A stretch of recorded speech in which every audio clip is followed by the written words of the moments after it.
गुजरात परथी वरसाद गायब थयो छे। 7 दिवस वरसाद नहीं पड़े। राज्य में 7 दिवस हळवाथी मध्यम वरसादनी ज आगाही छे। अमदावाद में वादळछाયું वातावरण रहेशे। उत्तर पूर्व राजस्थान में एक सिस्टम सक्रिय छे। माछीमारों माटे पण हाल कोई चेतवणी नहीं। जनरली क्लाउडी स्काई का पूर्वानुमान दिया गया है और 1-2 स्पेल रेन थंडरस्टॉर्म की संभावना रहेगा। फिशरमैन भाई के लिए कोई पूर्वानुमान नहीं है। आज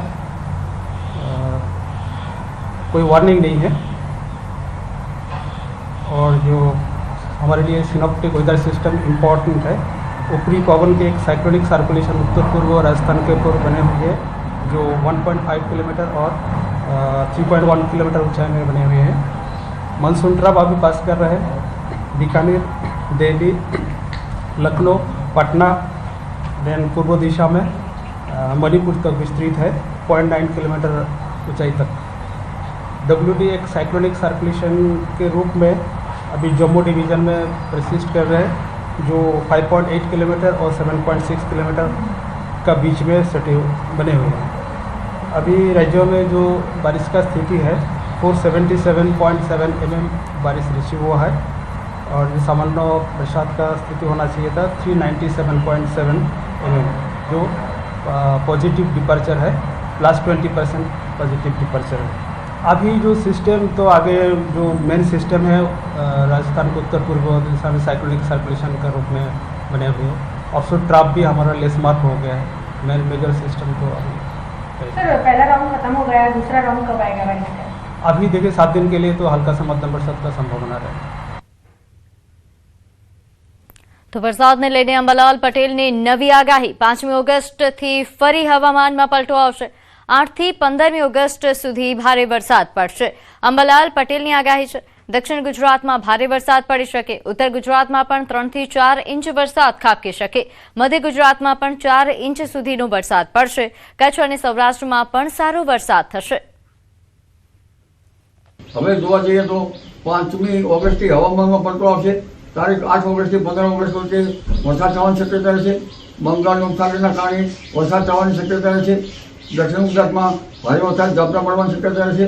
ઉત્તર ગુજરાતના ભાગોમાં હળવાથી લઈને 3 કે 4 ઇંચ સુધીનો વરસાદ થવાની શક્યતા રહેશે। મધ્ય ગુજરાતના ભાગોમાં પણ હળવાથી લઈને 3 કે 4 ઇંચ સુધીનો વરસાદ થવાની શક્યતા રહેશે। કચ્છના ભાગમાં પણ વરસાદ થવાની શક્યતા રહેશે। સૌરાષ્ટ્રના ભિન્ન ભાગોમાં પણ વરસાદ થવાની શક્યતા રહેશે। તો ડાંગના આહવા ખાતે વહેલી સવારથી વરસાદી માહોલ। હાલ ધીમી ધારે વરસાદ શરૂ થયો છે જેના કારણે વાતાવરણમાં ઠંડક પ્રસરી છે। તો ડાંગના આહવામાં ફરી એકવાર ધીમી ધારે વરસાદની શરૂઆત થઈ છે જેના કારણે બફારા અને ગરમીથી લોકોને રાહત મળી છે। હાલ વાતાવરણમાં ઠંડક પ્રસરી।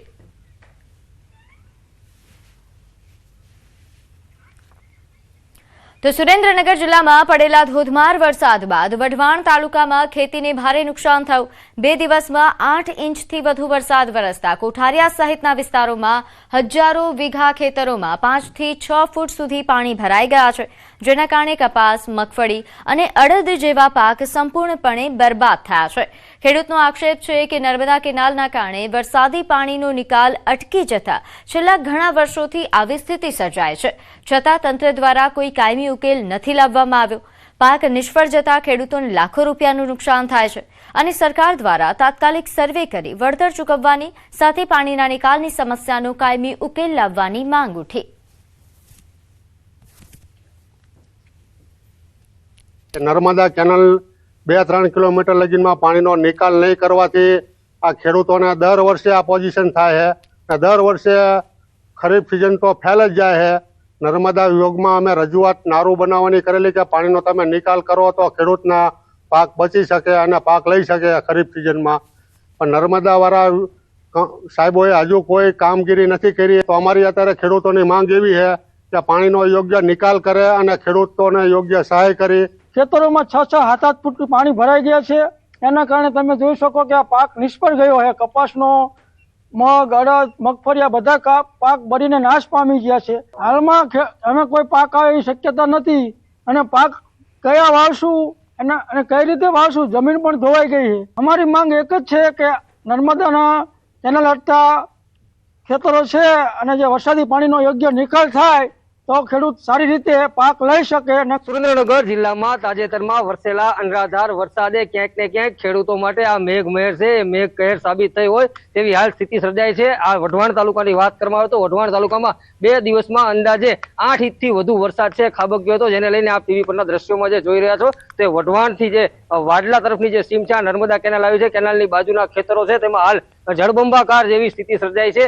ખેડૂતોએ મહા મહેનતે અને મોંઘા જે છે ભાવના બિયારણ, દવા સહિતનો જે ખર્ચ કરીને વીઘા દીઠ અંદાજે 10,000 થી વધુનો ખર્ચ કરીને પકવેલા કપાસ, મગફળી, અડદ સહિતના જે પાકો છે આ પાકો હાલ સંપૂર્ણ પ્રમાણમાં નાશ પામી ચૂક્યા છે।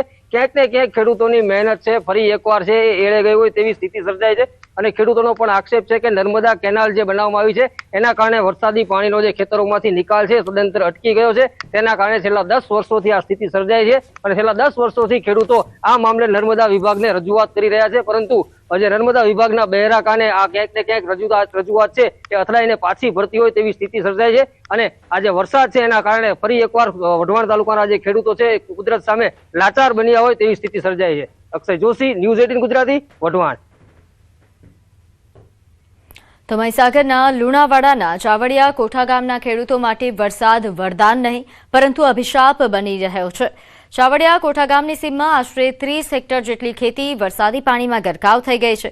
ખેડૂતોનો આક્ષેપ છે કે ખેતરોની આસપાસ ઊભા કરાયેલા કોમ્પ્લેક્સ અને આરસીસી દિવાલના કારણે પાણીનો કુદરતી નિકાલ બંધ થઈ ગયો છે। પરિણામે ડાંગરના ખેતરોમાં 5 ફૂટ સુધી પાણી ભરાતા પાક નષ્ટ થવાની ભીતિ ઊભી થઈ છે।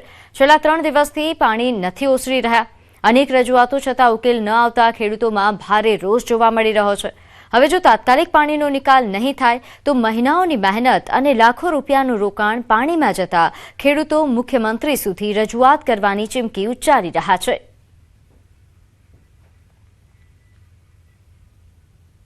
જ્યારે આ કોમ્પ્લેક્સ બનાવતા એ વખતે અમે એ લોકોને કહ્યું ત્યારે એ લોકોએ અમને કહ્યું કે ગટરની વ્યવસ્થા અમે કરીશું અને પાણીનો નિકાલ કરીશું।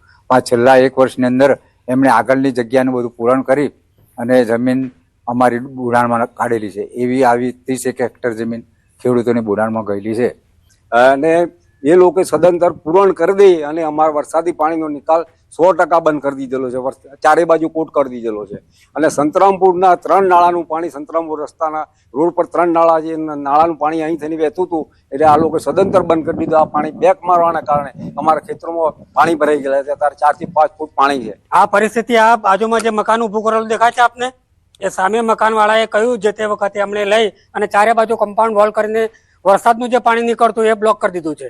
બ્લોક કર્યું એટલે પાણી બધું અંદર ખેતીવાડી જમીનમાં આવ્યું। હવે આ ક્યારે જમીન છે સાહેબ, આની અંદરથી પાણીનો નિકાલ ના થાય તો પાણી ક્યાં જાય? સીધું અંદર જ આવે। તો આ તરફ તલાટી કમ મંત્રીને આ અંગે સવાલ કરતા તેમણે જણાવ્યું કે સમસ્યાનો ઉકેલ લાવવા દુકાનદારોને બોલાવી પાણીના ત્વરિત નિકાલ માટે જાણ કરી છે। જે ચાવડિયા કોઠા રોડ પર ચાવડિયાની દુકાનો બનાવેલી હતી, જેમાં ગ્રામજનોની રજૂઆત હતી કે અમારા પાછળ પાણી ભરાયેલું હતું, જેમાં દુકાનદારોને બોલાવી ત્વરિત નિકાલ માટે મેં એમને જાણ કરેલી છે અને ત્વરિત નિકાલ માટે એમણે બાંયધરી આપેલી છે। તો આગળ વાત કરીએ, સતત વરસી રહેલા વરસાદે સાબરકાંઠાના શાકભાજી ઉત્પાદક ખેડૂતોની મુશ્કેલીઓમાં વધારો કર્યો છે। અતિશય વરસાદના કારણે ખેતરોમાં પાણી ભરાઈ જતા શાકભાજીના પાકને ભારે નુકસાન થયું છે। વરસાદના કારણે છોડમાં ફૂલ બેસતા નથી, તૈયાર થયેલું શાકભાજી કોહવાઈ જાય છે અને રોગચાળો તેમજ ઈયળનો ઉપદ્રવ પણ વધ્યો છે। આ તરફ ઉત્પાદન ઘટતા બજારમાં શાકભાજીના ભાવમાં ભારે તેજી આવી છે, પરંતુ વધેલા ભાવનો લાભ પણ ખેડૂતોને નથી મળતો, કારણ કે ઉત્પાદન ઘટી જતા મજૂરી, ખાતર, દવા અને પરિવહનનો ખર્ચ પણ નથી નીકળતો। વેપારીઓનું માનવું છે કે જો આગામી દિવસોમાં પણ ભારે વરસાદ ચાલુ રહેશે તો શાકભાજીના ભાવમાં હજુ વધારો થશે અને તેની સીધી અસર સામાન્ય લોકોના રસોડાના બજેટ પર પડશે। વરસાદ પડવાથી ખેતરની અંદર જે પાક તો એ ઓછો થાય છે, ભાવ વધારે છે, પરંતુ માલનું ઉત્પાદન ઓછું હોવાથી ખેડૂતને નુકસાન જ છે। પહેલાં હું 50 પાઉચ લાવતો હતો, અત્યારે અમારે 10 પાઉચ નીકળે છે, એટલે અમારે 40% નુકસાન છે। સરવાળે જીરો ભાવ સારા છે અને લાલપીર પદ્ધતિમાં થોડા ભાવ સારા મળે છે અને જે 100% માર્કેટમાં આવતી હતી શાકભાજી એની જગ્યાએ આજે 20% શાકભાજી આવે છે, એટલે અમારે બહારના રાજ્યોમાંથી માલ લાઈન પૂરો પાડવો પડે છે। અહીંયા આજે નાસિકથી બધી ગાડીઓ આવે છે, એમાં શાકભાજી આવે છે, અને અહીંયા આજે 100-120 રૂપિયા કિલો શાકભાજી છે અને હજી આવું 1-1.5 મહિનો આ પરિસ્થિતિ ચાલશે. તો આકાશી આફત વચ્ચે શાકભાજીના ભાવ આસમાને પહોંચ્યા છે. શાકભાજીના ભાવ વધતા ગૃહિણીઓનું બજેટ ખોરવાયું. લીલા શાકભાજીના કિલોના ભાવ 200 રૂપિયા સુધી પહોંચ્યા છે. લીંબુ કિલોના 200 રૂપિયા, કોથમીર 300 રૂપિયા વેચાઈ રહ્યું છે. મોટી ઇફેક્ટ પડે છે કારણ કે જે રોજ કમાઈને રોજ લાઈને ખાવાવાળા હોય ને એ લોકો માટે આ બહુ જ મોટી વસ્તુ છે કે ભાઈ આટલું મોંઘું શાક એ લોકો ખાઈ બી કઈ રીતે શકે એમ. લોકોને ખ્યાલ બી આવે તો બી લોકો લઈ નહીં શકે. ધારો કે ડુંગળી છે, બટાકા છે જેવા સસ્તા હોય એવું લઈ અને પોતાનું ગુજરાન